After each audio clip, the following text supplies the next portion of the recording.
अफ़सोसनाक ख़बर अव्हां खे ॾियूं। अहमदपुर वेझो पोरहत जे घर जी छिति किरण सबबि औरत फोत थी वई आहे। 4 ॿारड़ा ज़ख़्मी थी पिया आहिनि। ॻोठ मुलण नारेजो में बरसाति सबबि आलिया नारेजो जे घर जी छिति किरी पई आहे। छिति किरण जे नतीजे में औरत आबिदा नारेजो फोत थी वई आहे, जिन ते ॿारड़ा नफ़ीसा, रेशमा, अब्दुल ख़ालिक ऐं तारिक नारेजो ज़ख़्मी थी पिया आहिनि, जिन खे इस्पताल मुंतक़िल कयो वियो आहे। अफ़सोसनाक ख़बर अव्हां खे ॾियूं पिया। अहमदपुर वेझो पोरहत जे घर जी छिति किरण सबबि औरत फोत थी वई आहे। 4 ॿारड़ा ज़ख़्मी थी पिया आहिनि। ॻोठ मुलण नारेजो में बरसाति पवण सबबि पोरहत हयात नारेजो जे घर जी छिति किरी पई आहे। छिति किरण जे नतीजे में औरत आबिदा नारेजो फोत थी वई आहे। संदसि 4 ॿारड़ा नफ़ीसा, रेशमा, तारिक नारेजो सख़्त ज़ख़्मी थी पिया, जिन खे इस्पताल मुंतक़िल कयो वियो।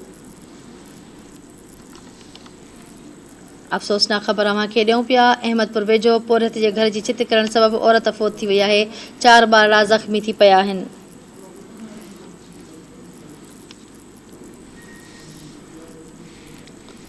ॻोठ मुलण नारेजो में बरसाति सबबि पोरहत हयात नारेजो जे घर जी छिति किरी पई आहे। छिति किरण जे नतीजे में औरत आबिदा नारेजो फोत थी वई आहे, जिन ते संदसि 4 ॿारड़ा नफ़ीसा, रेशमा, अब्दुल ख़ालिक ऐं तारिक नारेजो सख़्त ज़ख़्मी थी पिया, जिन खे इस्पताल मुंतक़िल कयो वियो आहे।